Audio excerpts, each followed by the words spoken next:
friends, welcome back to my channel. Today's video is just a few tips I have for you if you have not started a food storage yet. I feel pretty strongly that it's really important that every family at least has some food on hand in case of a emergency, in case of a natural disaster, in case your grocery store is running low and you can't get the things that you need to feed your family. So I started this about a year and a half ago, like pretty hardcore.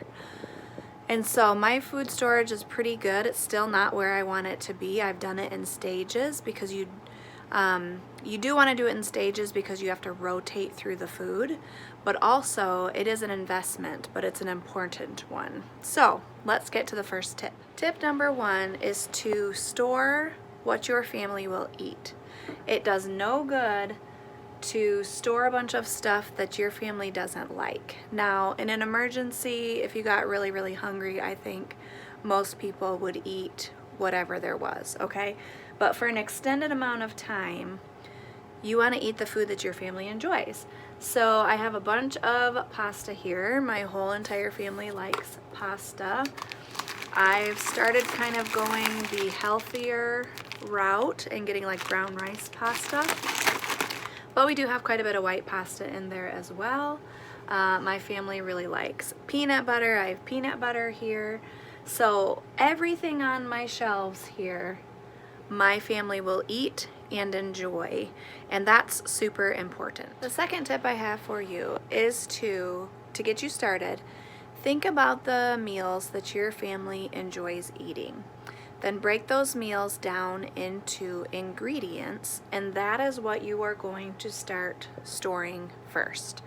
So not everyone loves canned vegetables, but canned green beans are something that my whole family will eat. I have some, home canned stuff here, but corn, I use this in a number of different soup recipes. Refried beans, my family will eat. So I know off the top of my head what all of these ingredients, what recipes they go in. So I have water chestnuts and bamboo shoots because those go in a stir-fry recipe that my family likes, as well as the baby corn. So no ingredients are going to waste, and then this helps you create a list of the things that you should start buying first. Tip number 3 is once you start getting a little stockpile, is to label the tops of the products with the expiration date.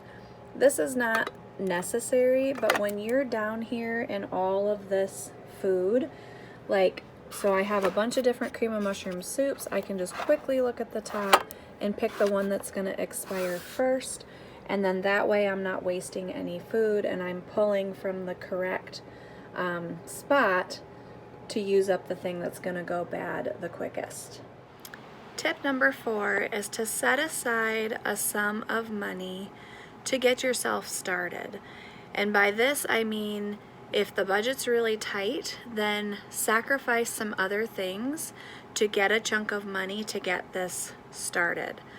So it could be, anything that you want to sacrifice counts to save up a sum of money.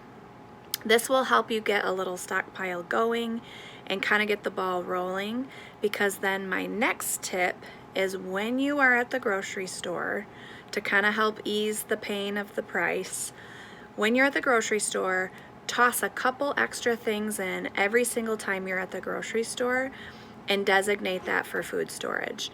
This will just help it gradually grow and not seem like such sticker shock. Number whatever, I've lost count already. But I do have an extra freezer refrigerator. And while this is not shelf stable, I have stocked up on some perishable items that don't go bad super quick. So butter, I have lots of butter. I have lots of cream cheese. I have extra snacks for the kids, string cheese. I have extra, what are these called? Cartons of eggs, because those actually, you can always do the float in water test, but eggs last a lot longer than you think that they do. These apples are getting a little wrinkly, but they're to put through the freeze dryer. These were from last fall, and they're still perfectly good. I have extra bacon in here, which can also be thrown in the freezer. I just didn't have any room at the time, so have extra bacon. And also an extra gallon of milk, which we move upstairs when we get low upstairs. Frozen fruits and veggies are also wonderful to stock up on. I always make sure that I have frozen veggies. These are looking a little sad, but they'll thaw out just fine. This is zucchini from the garden last year, which is great in stir fries, soups, breads. I have cherries and strawberries and green beans.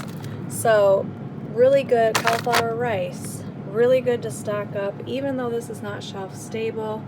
But I've had many times where my grocery store has not had the fresh veggies that we like, and so then we resort to the frozen. You also need to store some basic stuff, even if you don't like to bake or bake bread or whatever.